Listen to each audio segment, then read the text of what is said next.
menghujam dalam hati Imam Bukhari. Terpikir terus kata-kata Ishaq ibn Rahawayh ini.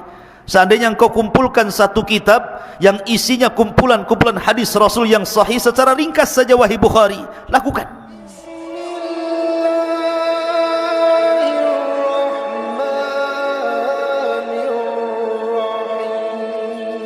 Mengenal kitabnya Imam Bukhari, Sahih Al-Bukhari.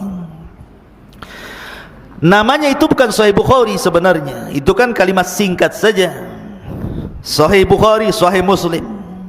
Tapi Imam Bukhari tidak memberi nama Sahih Bukhari, namanya panjang.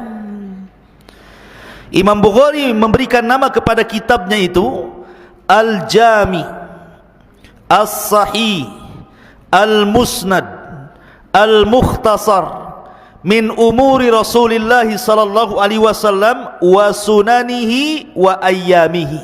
Kitabnya panjang namanya itu. Ya, saya ulangi, Al-Jami, As-Sahih, Al-Musnad, Al-Mukhtasar min umuri Rasulillah sallallahu alaihi wasallam wa sunanihi wa ayyamihi. Nah, itu judul kitabnya. Tapi yang kita kenal singkat saja Sahih Bukhari. Saya ingin tanya satu orang, coba ulangi, antum coba ulangi nama kitabnya. Antum jangan nengok ke belakang. Yang antum tulis gimana?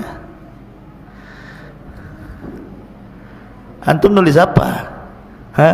Nunduk ke buku tapi nggak ditulis.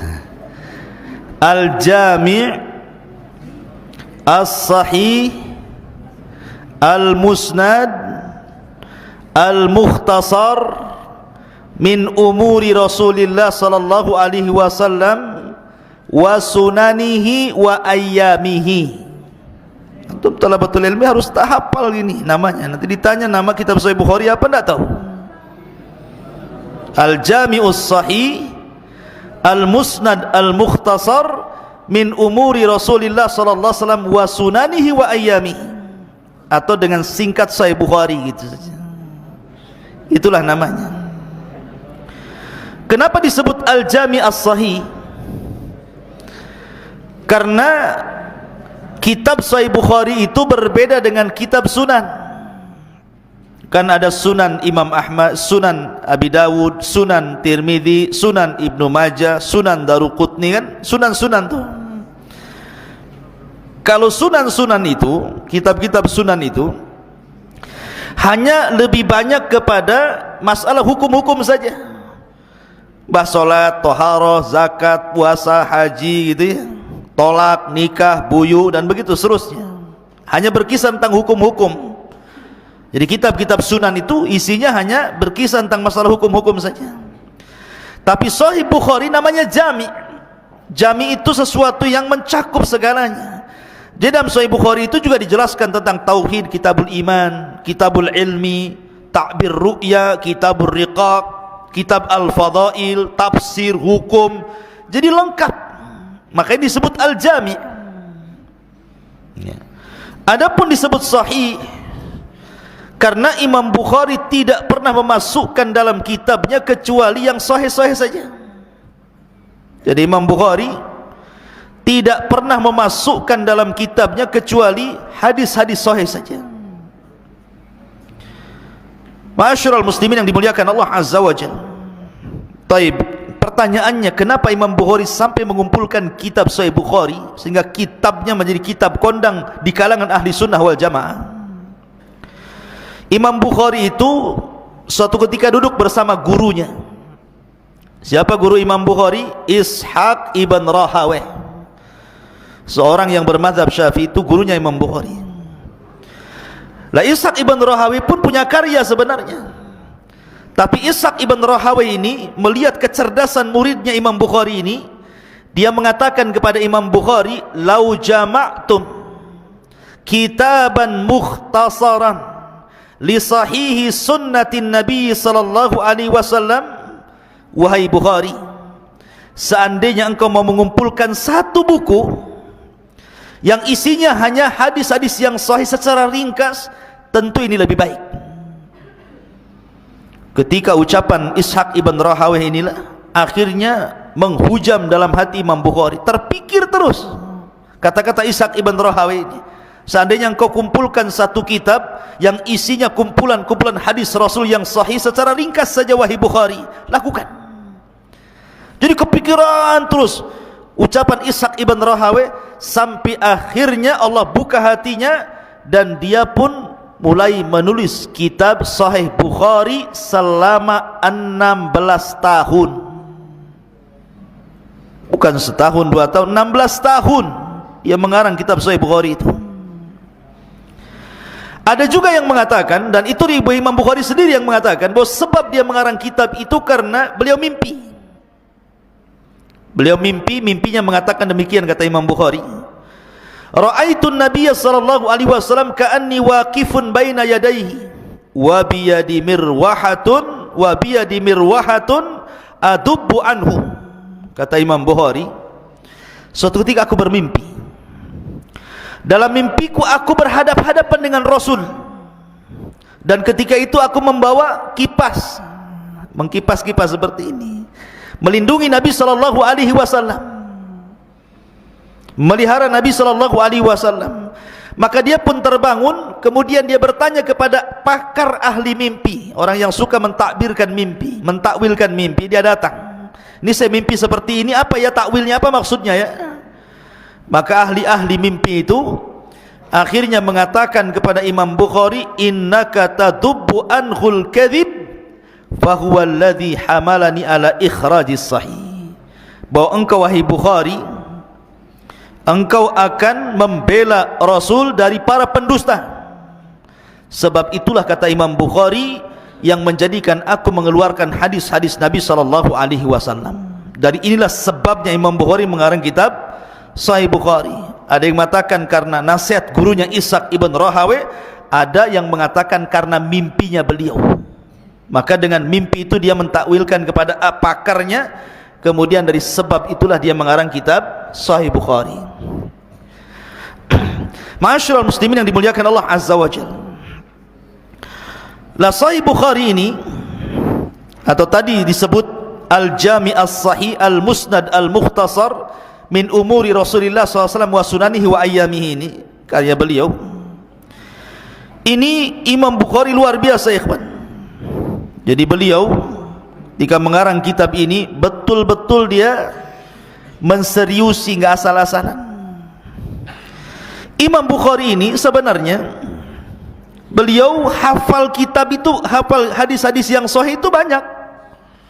Bukan 2602 hadis yang tercantum dalam Sahih Bukhari-nya saja, tidak. Bahkan dia pernah mengatakan bahwa saya menghafal hadis yang sahih, saya menghafal hadis yang sahih itu lebih daripada 100.000 hadis. Bayangkan, hafal hadis mi'atu alfi hadis. Itu yang ada di kepala Imam Bukhari itu. Hafidtu min hadithi Rasulullah sallallahu alaihi wasallam mi'ata alfi hadisan. Bayangkan, aku hafal dari hadis Nabi itu sampai 100.000. Bukan 100 hadis, antum arba'in saja balik loh, nggak hafal-hafal gini. Ini 100.000 hadis dia hafal di kepalanya, bukan di luar kepala kayak antum di luar kepala hadisnya. Ini dalam kepala ya. Jadi, tetapi anehnya yang dicantumkan dalam kitab As-Sahih Al-Jami' Al-Musnad Al-Mukhtasar min umuri Rasulillah wa sunanihi wa ayyamihi ini hanya 2602 saja kan. Kenapa tidak dicantumkan semua di situ? Ada yang mengatakan boleh jadi hafalan sebanyak itu karena tidak semua hadis. Boleh jadi mungkin perkataan para sahabat Rasul, Abu Bakar berkata, Umar, Utsman, Ali, atau mungkin perkataan tabi'in. Kalau perkataan sahabat disebut mauquf, kalau perkataan tabi'in disebut maqtu, gitu ya. Atau mungkin hadis itu banyak jalurnya, sehingga Imam Bukhari menghafal bersama jalur-jalurnya sehingga sampai 100.000 hadis beliau hafal. Walaupun yang dicantumkan hanya 2602 hadis dalam sahihnya. Dan yang terulang-ulang yang sekitar 7.000 lebih tadi. 7.375 hadis yang terulang-ulang gitu ya. Tetapi ini menunjukkan bahwa cerdasnya hafalan Imam Bukhari, dan dialah pertama yang mengarang kitab sahih, maksudnya kumpulan hadis sahih, yang sebelumnya belum pernah ada ulama yang mengumpulkan hadis yang khusus yang sahih saja dalam satu buku. Berarti dia mencetak sejarah, karena dia awal yang mencetak kitab yang mengumpulkan hadis-hadis sahih saja. Ma'asyiral muslimin yang dimuliakan Allah Azza wa Jalla. Lah, di antara pujian para ulama atau perhatian para ulama kepada kitab Sahih Bukhari luar biasa. Karena kalau kita melihat tidak ada satupun kitab yang disyarah seperti sarahnya dalam kitab Sahih Bukhari ini. Kan kitab itu banyak dikarya para ulama tuh, tetapi tidak ada satupun kitab yang disyarah oleh para ulama sebanyak sarah Sahih Bukhari. Banyak sekali, sampai-sampai para ulama mengatakan ratusan para ulama mensyarah kitab Sahih Bukhari itu. Walaupun demikian, yang paling masyhur dari sarah Bukhari apa? Fathul Bari namanya. Lah, Fathul Bari ini sebenarnya yang pertama mengarang siapa? Ibnu Rajab Al-Hambali. Itu yang mengarang pertama kali kitab Fathul Bari itu Imam Ibnu Rajab Al-Hambali. Tapi sayang, keburu meninggal, dan syarahnya baru sampai kepada Kitabul Janaiz saja, kitab masalah jenazah saja. Kemudian diteruskan oleh muridnya namanya Abdurrahim Al-Iraqi, atau dikenal dengan Imam Iraqi. Kemudian muridnya mengarang kitab namanya Fathul Bari juga, sarah Sahih Bukhari. Tetapi Imam Iraqi pun keburu meninggal, dan syarah Sahih Bukhari yang dikarya beliau tidak tahu ada di mana, hilang, tidak sempat dicetak. Kemudian datang muridnya Imam Iraqi namanya Ibnu Hajar Al-Asqalani. Lah, Imam Ibnu Hajar Al-Asqalani akhirnya mengarang kitab juga namanya Fathul Bari. Dan Allah karuniakan kepada beliau usia yang panjang sehingga bisa merampungkan sarah Sahih Bukhari, Fathul Bari. Dan Imam Syaukani mengatakan ketika memuji kitabnya Imam Ibnu Hajar Fathul Bari, la hijrata ba'dal fathi, katanya. Tidak ada hijrah lagi setelah Fathul Bari. Artinya tidak perlu melihat kitab lain ketika mensyarah Sahih Bukhari. Jadi Fathul Bari itu ada 3 marhalah. Pertama dikarang oleh Ibnu Rajab Al-Hambali sampai Kitabul Janaiz. Setelah itu meninggal, diteruskan muridnya oleh Abdurrahim Al-Iraqi, tapi kitabnya enggak ada. Kemudian dilanjutkan oleh muridnya lagi Ibnu Hajar, sama juga kitabnya namanya Fathul Bari, dan diselesaikan dari awal sampai akhir, dan itu kitab terbaik dalam sarah Sahih Bukhari, sampai para ulama mengatakan la hijrata ba'dal fathi. Tidak ada hijrah lagi setelah Fathu, bukan Fathu Mekah maksudnya, Fathul Bari. Ya.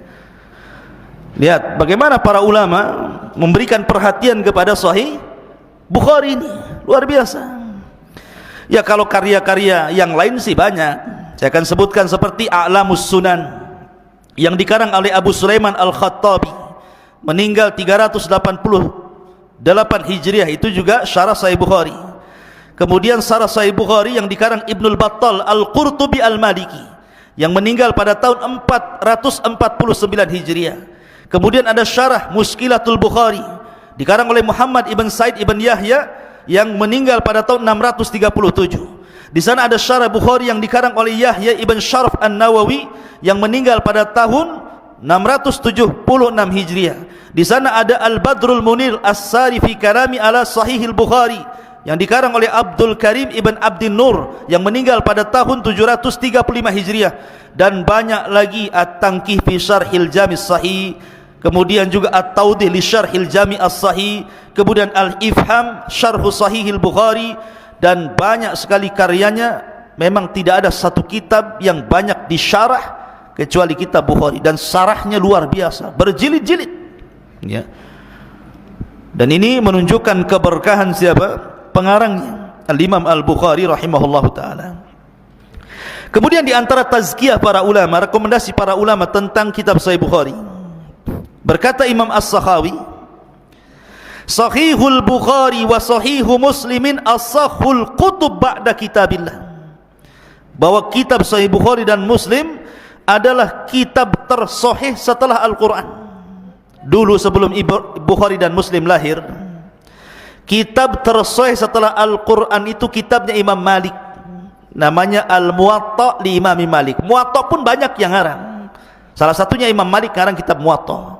Sepakat para ulama sampai di zaman itu khalifah meminta Muwatta itu untuk dijadikan undang-undang negara, tapi Imam Malik menolaknya.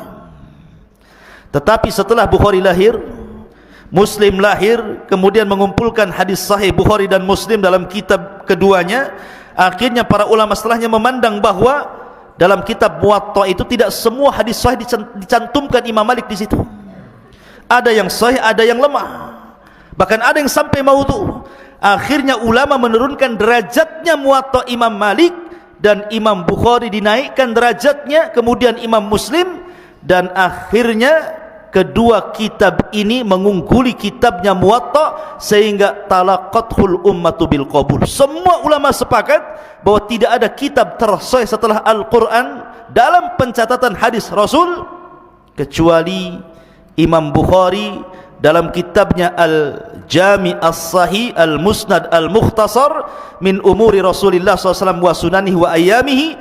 Begitu juga kitabnya Imam Muslim yang kita kenal dengan Al-Imam Sahih Muslim, atau disebut Al-Jami' As-Sahih li Imami Muslim. Maka dua kitab ini disepakati para ulama. Kemudian juga Imam Ibnu Salah mengatakan, kitabahuma asahul kutub ba'dal Quran. Dua kitab Bukhari Muslim adalah yang tersahih setelah Al-Quran. Bahkan Imam Ibnu Taimiyah mengatakan dalam perkataan beliau, fa innal ladzi ittafaqa alaihi ahlul ilmi, bahwa sesuatu yang sudah disepakati para ulama, annahu laisa ba'dal Qur'ani asah min kitabil Bukhari wa Muslim, bahwa tidak ada setelah Al-Quran itu kitab yang lebih sahih melebihi kitabnya Imam Bukhari dan kitabnya Imam Muslim. Dan banyak seperti pujian Ibnu Hajar, pujian Siddiq Hasan Khan yang mengatakan inna salafa wal khalaf jami'an qad atbaqu ala asahil kutubi ba'da kitabillahi ta'ala al-Bukhari thumma Muslim, bahwa para ulama salaf atau khalaf sepakat bahwa tidak ada kitab tersahih setelah Al-Quran melebihi Bukhari Muslim, dan begitu seterusnya. Termasuk juga Al-Imam Abi Al-Marwazi, Al-Imam Ibnul Marwazi, dia mengatakan, aku tertidur suatu ketika. Al-Marwazi mengatakan, kuntu naiman, aku tertidur, baina rukni wal maqam, di antara rukun dan maqam. Faru'aitun Nabiya SAW fil manam, dan aku pun melihat Nabi dalam tidurku. Faqala, dan dia mengatakan, ya Aba Zaid, ila mata tadrusu kitab Syafi'i wala tadrusu kitabi. Wahai Aba Zaid, sampai kapan kau belajar kitab Syafi'i dan meninggalkan kitabku, kata Rasul. Faqultu ya Rasulullah, wahai Rasul, wa ma kitabuk, apa kitabmu wahai Rasul? Maka Rasul mengatakan, Jami'us Sahih li Muhammad ibn Ismail, kitabku adalah Jami' As-Sahih yang dikarang oleh Muhammad ibn Ismail ataupun Imam Bukhari. Bayangkan, sampai Imam Marwazi bermimpi seperti itu. Didatangi Rasulullah. Imam Marwazi kan dia mendalami fikih Syafi'i. Kata Nabi, kau disibukkan dengan fikih Syafi'i, sekali-kali kau sibukkan dengan kitab hadis, maksudnya gitu. Ini yang ngomong Rasulullah nih dalam mimpinya Al-Marwazi ini. Kata Marwazi, aku enggak paham kitab yang kau maksud wahai Rasul. Maka Rasulullah SAW mengatakan apa? Kitabnya Jami' As-Sahih yang mengarang Muhammad ibn Ismail Al-Bukhari. Sampai ulama dimimpikan tentang Sahih Bukhari loh, bayangkan. Jadi penting seseorang itu belajar hadis. Ya mungkin antum, kelas antum enggak apa-apa lah, masih Arba'in Nawawi. Itu kan banyak, hampir secara global diriwayatkan oleh Bukhari Muslim. Arba'in Nawawi dulu antum hafal, baru nanti naik ke yang lebih tinggi daripada Arba'in Nawawi. Ma'asyiral muslimin yang dimuliakan Allah Azza wa Jalla, santri ikhwan dan akhwat yang dimuliakan Allah Azza wa Jalla, ini di antara sedikit dari biografi dari Sahih Bukhari. Karena waktu juga singkat, kita masuk pada Sahih Muslim. Sahih Muslim. Bicara tentang Sahih Muslim, tentu kita akan bicara sedikit tentang siapa Imam Muslim. Imam Muslim itu termasuk a'immatul Islam, ulama-ulama Islam, dan kitabnya tersahih setelah Al-Quran, setelah Sahih Bukhari tentunya ya. Lah, nama beliau Imam Muslim itu Muslim ibn Hajjaj ibn Muslim ibn Warad Al-Qushari An-Naisaburi. Beliau dilahirkan sekitar tahun 206 Hijriah, dan dia adalah salah satu murid terbaiknya Imam Bukhari. Walaupun dalam sahihnya Imam Bukhari itu kan gurunya, tapi tidak dicantumkan satupun riwayat dari Bukhari. Aneh kan gitu. Imam Muslim itu kan berguru kepada Imam Bukhari, tapi dalam kitab Sahih Muslim tidak ada riwayat Bukhari, padahal gurunya tuh. Ada yang mengatakan, kenapa Imam Muslim tidak mencantumkan riwayat Bukhari dalam Sahih Muslim?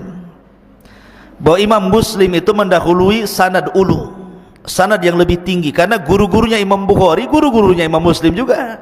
Kalau ada guru Imam Bukhari, ngapain kepada Imam Bukharinya? Langsung saja ke gurunya. Ada yang mengatakan karena ketika itu terjadi fitnah. Jadi ketika Imam Bukhari difitnah oleh Muhammad Yahya Az-Zuhli, sementara Imam Muslim juga salah satu muridnya Muhammad Yahya Az-Zuhli, ketika itu yang banyak membela Imam Bukhari adalah Imam Muslim. Sampai ketika dia mendengar bahwa Imam Zuhli mencela Imam Bukhari, mentahdir Imam Bukhari, dia pulang, dia ambil catatan hadisnya Muhammad Yahya Az-Zuhli, dia lempar, ambil kembali, aku tidak akan meriwayatkan hadis dari kamu. Sejak itu dia tidak meriwayatkan hadis dari Muhammad Yahya Az-Zuhli ataupun dari Bukhari sendiri. Makanya Imam Muslim itu dia tidak meriwayatkan, mengakui Imam Bukhari, tapi Imam Bukhari beda. Imam Bukhari itu diberikan kelembutan, walaupun dia difitnah oleh gurunya Yahya Az-Zuhli, tetap saja dalam sahihnya dicantumkan pula Yahya Az-Zuhli riwayatnya, tapi dengan nama samarkan, disamarkan namanya, menunjukkan bahwa Imam Bukhari tidak melihat orangnya, tapi melihat hadis itu sahih dari Nabi SAW. Ya. Lah, Imam Muslim, kembali kepada Imam Muslim, ma'asyiral muslimin yang dimuliakan Allah Azza wa Jalla, Imam Muslim ini memiliki keutamaan besar di hadapan para ulama. Ketika dia berjumpa dengan Imam Bukhari sebagai gurunya, maka dia bermulazamah terus sampai-sampai kalau tidak ada Bukhari, tidak ada Muslim. Jadi yang mencetak Imam Muslim justru Imam Bukhari, padahal itu termasuk akran sekaligus gurunya, teman sekaligus gurunya gitu ya. Tapi banyak mempengaruhi terhadap Imam Muslim. Lah, kalau bicara tentang biografi Imam Muslim panjang karena waktu juga, kita langsung kepada Sahih Muslim saja. Jadi Imam Muslim itu ketika mengarang kitab Muslim, dihabiskan waktunya 15 tahun. Kalau Imam Bukhari berapa? 16 tahun, beda setahun. Kalau Imam Bukhari mengumpulkan hadis sehingga menjadi Al-Jami'us Sahih itu 16 tahun. Kalau Imam Muslim 15 tahun. Dia rangkai kitabnya sampai akhirnya menjadi sebuah kitab namanya Sahih Muslim. Lah, sebagaimana Imam Bukhari itu kan tidak sembarang juga ketika mencatat hadis. Imam Muslim juga sama. Karena Imam Bukhari itu ketika dia mencatat hadis Nabi SAW, dia mendatangi 3 ulama. Pertama Ahmad bin Hanbal, Imam Ahmad ma'ruf. Kemudian Ali ibn Madini, ma'ruf, seorang ulama jarh wa ta'dil, itu ulama semasa Imam Ahmad hidup. Kemudian Yahya ibn Ma'in, ini ulama dunia semua nih. Imam Ahmad, Ali bin Madini, Yahya bin Ma'in, ini ulama dunia. Imam Bukhari diambil bukunya, setelah dikarang dia berikan kepada Imam Ahmad. Bagaimana menurut kamu di sini kitab saya ini? Kemudian setelah Imam Ahmad berikan rekomendasi oke, dia datang kepada Ali bin Madini. Setelah Ali bin Madini oke, dia datang kepada Siapa tadi? Ali Yahya ibn Ma'in. 3 ulama ini sepakat dan takjub dengan karya Imam Bukhari kecuali mengkritik 4 hadis. Mengkritik 4 hadis dan mengatakan sebaiknya yang 4 hadis ini dikeluarkan saja katanya. Tetapi Imam Bukhari berbeda pandangan. Walaupun 3 imam ini menganggap lemah, tapi Imam Bukhari menganggap sahih, sehingga Imam Bukhari tetap mencantumkannya. Sampai-sampai dijelaskan oleh Al-Imam Al-Uqaili, al-qawlu qawlul Bukhari, yang benar ucapan Bukhari. Jadi tetap dicantumkan. Lah Imam Muslim juga sama. Jadi ketika dia mengarang kitab Sahih Muslim itu, dia datang kepada beberapa ulama. Salah satunya adalah Abi Zur'ah Ar-Razi. Abi Zur'ah Ar-Razi itu seorang ulama hadis kondang. Dia datang kepada Abi Zur'ah Ar-Razi, bagaimana karya saya? Coba catat, lihat ada yang salah enggak? Setelah kemudian datang kepada Abi Zur'ah Ar-Razi, dia datang kepada Abi Hatim. Abu Hatim ini gimana? Kemudian setelah itu dia datang kepada Muhammad ibn Muslim dan banyak beberapa para ulama. Dan Imam Muslim ini mengikuti saran ulama. Jadi kalau kata Abi Zur'ah Ar-Razi, kayaknya hadis ini bermasalah, keluarkan saja, dia keluarkan. Kalau suruh masuk, masukkan ya. Jadi memang sudah dapat rekomendasi. Makanya antum kalau nanti suatu ketika Allah takdirkan menjadi penulis gitu kan, kemudian ngarang buku, nggak bisa langsung dicetak, tapi antum harus cari mungkin ustadz yang senior, tolong ini baca karya saya ini, ada yang salah enggak? Nanti kalau bisa dikasihlah muqaddimah di depan gitu. Seperti itulah kebudayaan ulama ketika mengarang buku, itu maksudnya. Lah Imam Bukhari ini berbeda dengan Sahih Bukhari. Jadi Sahih Muslim ini berbeda dengan Sahih Bukhari. Kalau Sahih Bukhari itu tertata dengan bab. Jadi Sahih Bukhari itu kan ada babnya itu. Nanti kitab solat itu babnya macam-macam. Bab mengangkat tangan, bab menurunkan tangan, bab dzikir dalam ruku, semua dibuat bab sama Imam Bukhari itu. Dan itu menunjukkan kecerdasan dan fikihnya Imam Bukhari. Langsung beristimbat di situ. Tapi Muslim tidak, dia tidak membuat bab. Dia langsung kitabus shalah, kemudian disebutkan hadisnya tentang masalah salat dari takbir sampai salam. Tidak, dia tertatib dengan bab gitu ya. Lah yang membuat bab itu justru Imam Nawawi yang mensyarahnya. Dan syarah Imam Nawawi syarah terbaik dalam Sahih Muslim. Syarah Sahih Muslim Imam Nawawi itu. Barulah dikasih bab. Ada yang mengatakan qadiyat, ada yang mengatakan Imam Nawawi yang membuat bab sehingga menjadi tertata. Tapi kalau kitab aslinya nggak ada babnya. Langsung kitabus shalah, kemudian hadis dicantumkan banyak-banyak di situ. Kalau Imam Bukhari tidak rapi, dia ada bab ini, bab ini, bab ini, sehingga ketika orang membacanya langsung paham bagaimana istimbat Imam Bukhari dalam hadis itu. Terkadang satu hadis dipotong-potong jadi banyak, dibuat per bab gitu ya. Kemudian juga yang membedakan Sahih Muslim dan Bukhari, kalau di dalam kitab Bukhari tidak ada muqaddimahnya. Coba antum beli kitab Sahih Bukhari, matannya itu langsung buku saja, buka di awal langsung bismillah. Kemudian hadis yang pertama, innamal a'malu binniyat wa innamal likulli imri'in ma nawa, wa man kanat hijratu ila Allah war rasul fa hijratu ila Allah war rasul, wa man kanat hijratu lidunya aw imra'atin yankihuha fa hijratu ila ma hajara ilaih. Kemudian baru dibuat bab. Enggak ada muqaddimah sama sekali. Tapi kalau antum beli kitab Sahih Muslim, banyak muqaddimahnya itu. Maksud muqaddimah ini, apa sih tujuan Imam Muslim mengarang kitab, dijelaskan dalam muqaddimah itu. Walaupun kebanyakan para ulama jarang berikan muqaddimah, tapi ini salah satu keistimewaan Imam Muslim memberikan muqaddimah dalam kitabnya sebelum masuk kepada bab, sebelum masuk kepada hukum-hukum yang akan ditulis dalam kitab Sahih Muslim itu. Dan jumlah hadis yang diletakkan dalam Sahih Muslim itu 4,000. Berapa? 4.000 hadis. Kalau tadi Bukhari berapa yang tidak terulang? Siapa yang hafal? 2.602. Yang terulang-ulang 7.375 hadis. Ada yang mengatakan? Ahsan ya. Jadi kalau Imam Muslim yang dicantumkan dalam sahihnya hanya 4.000 hadis. Ada yang mengatakan 3.300 hadis, ada yang mengatakan 3.300 hadis, ada yang mengatakan 4.000 hadis. Tapi kalau yang terulang-ulang banyak. Berapa? Isnai asyara alfan, 12.000 hadis yang terulang-ulang. Tetapi yang tidak terulang-ulang 4.000, ada yang mengatakan 3.030 hadis. Itulah kitab Sahih Muslim. Lah di antara ikhwatul fillah memuliakan Allah Azza wa Jalla, Imam Muslim ini punya gaya dalam mencatat hadis.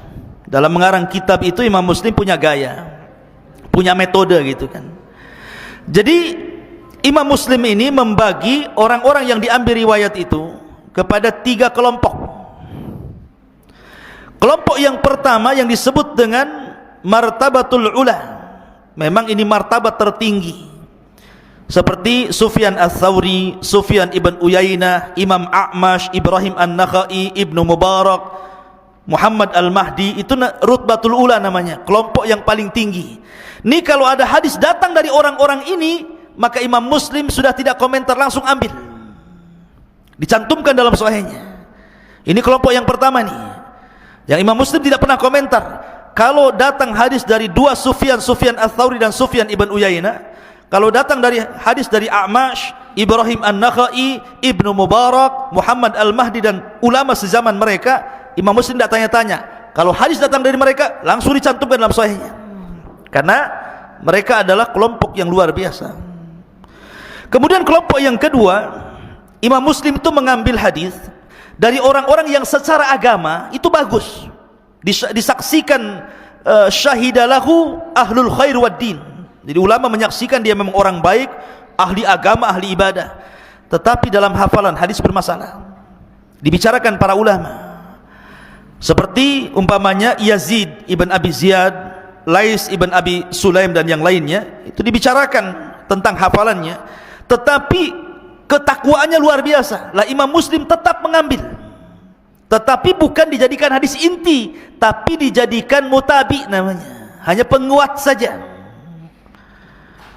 Tapi Imam Bukhari tidak mau.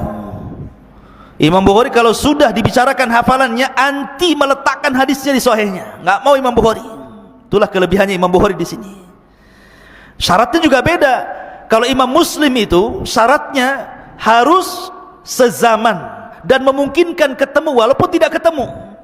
Tapi Imam Bukhari tidak bisa, bukan sezaman saja, harus ketemu, baru dicantumkan riwayatnya. Makanya Imam Bukhari itu walaupun punya guru 1080 orang, tapi dia mengatakan, saya bisa menyebutkan hadis yang kuriwayatkan, siapa namanya, di mana tempatnya, bagaimana dia meriwayatkan kepada saya. Karena syarat Imam Bukhari harus berjumpa dengan orangnya, baru dicatat hadisnya. Kalau Imam Muslim tidak perlu berjumpa, yang penting sezaman dan memungkinkan ketemu.